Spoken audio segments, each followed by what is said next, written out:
And, you know, a lot of people like to overhype events like EVO and pretend like they're these, oh my god, going to EVO is like a life-changing event. It's really not. And quite frankly, a lot of EVO is very boring. You're just sitting around waiting. If any fun stuff does happen, you usually miss it.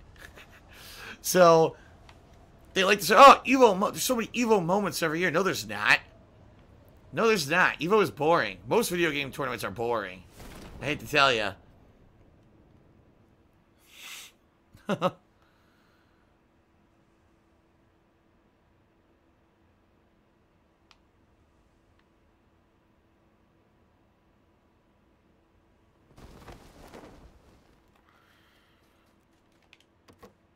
Okay.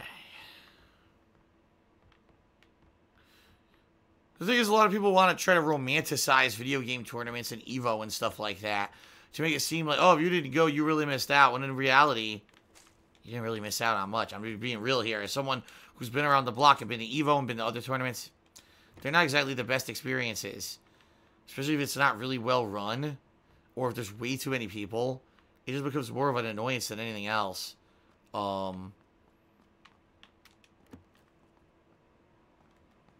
Basically, in this day and age, I think going to like a video game tournament like that is very heavily romanticized because of the era of streaming or whatever, right? But in reality, most people don't have good tournament experiences like that. You go, you're sitting in a fucking hall for like endless hours waiting for your turn.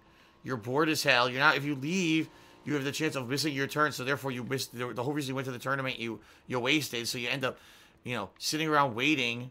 That's really what most of a fighting game tournament is, waiting. Just fucking sitting around waiting like an idiot. When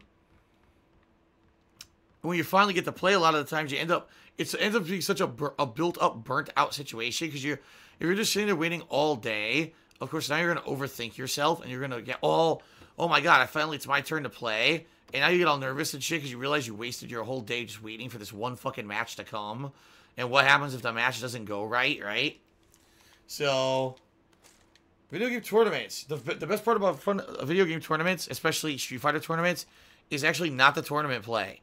It's getting to hang out with people who maybe you only know from online, or meeting people for the first time in person, and kind of hanging out and playing and getting exposure to playing in a tournament setting against a variety of other people.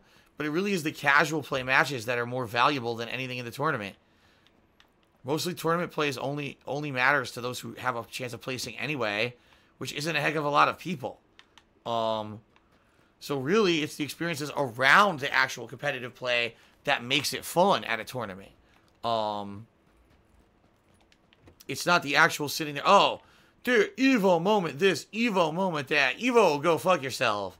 There really aren't very many fun EVO moments. The fun EVO moments happen in the hotel rooms.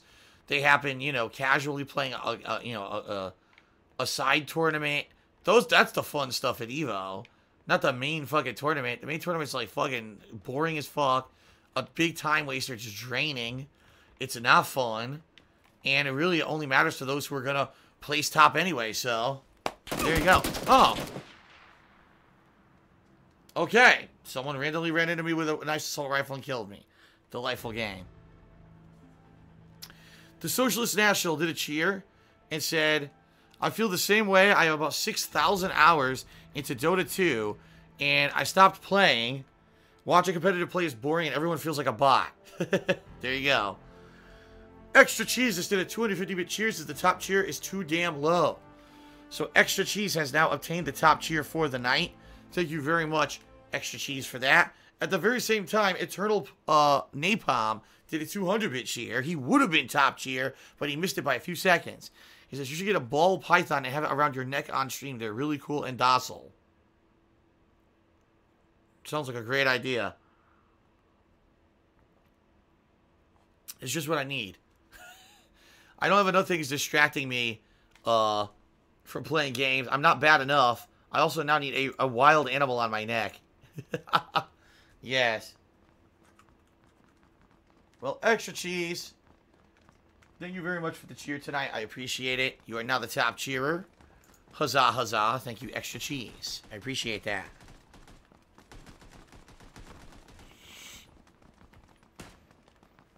And of course, thank you, Eternal Napalm, as well, for your cheer.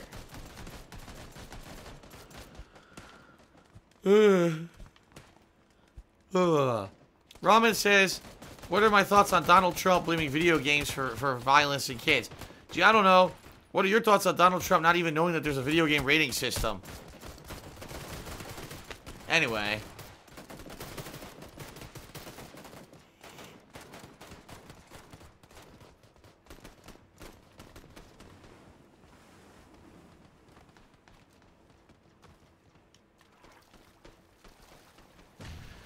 All right.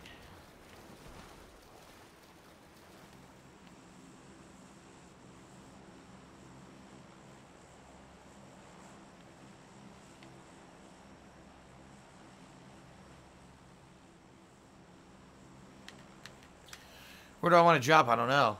Where do I want to drop?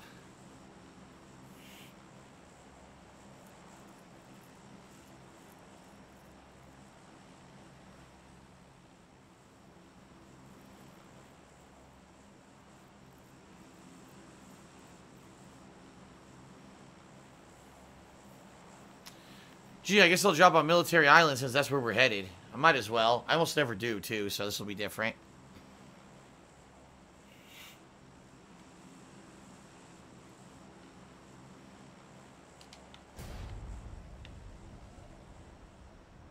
Alright. No low drag. I have never been to Japan, therefore I have never participated in Super Battle Opera in Japan. So there you go.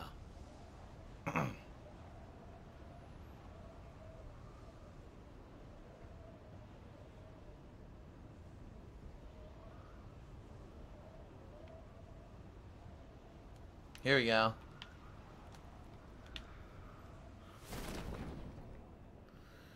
Now, can I actually land on a building is the question.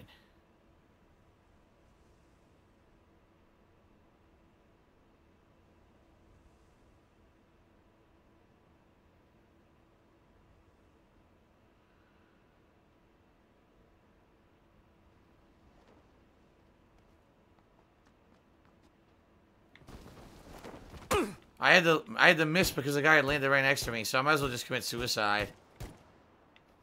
Yeah, might as well. They already have all the weapons.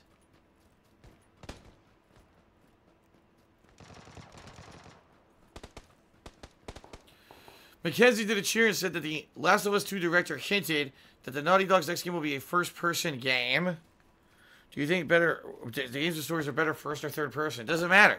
We've seen good ones of both. Like BioShock was an amazing story, and it was a first-person game. I don't think it matters. Drew Boggin did a cheer and said, would you ever consider putting Monster Hunter World in the Page's Choice playthrough? No. No.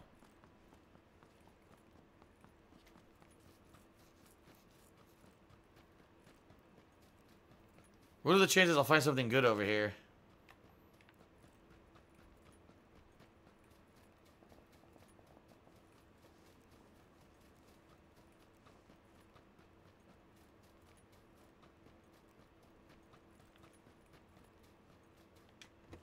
Okay.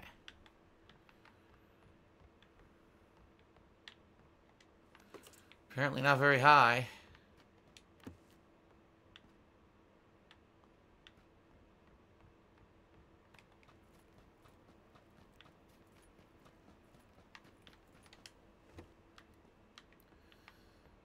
Wow, there's nothing in these houses. Of course not. Of course not. I'm at these houses. Why would there be something in them?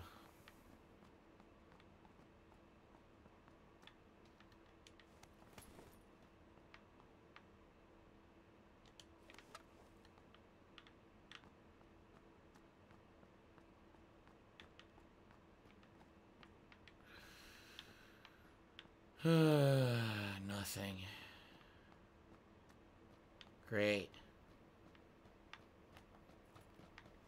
Well, the good news is Military Island looks like where the circle is going to be. The bad news is I have no weapon. And my health is damaged. Like, everything is bad right now.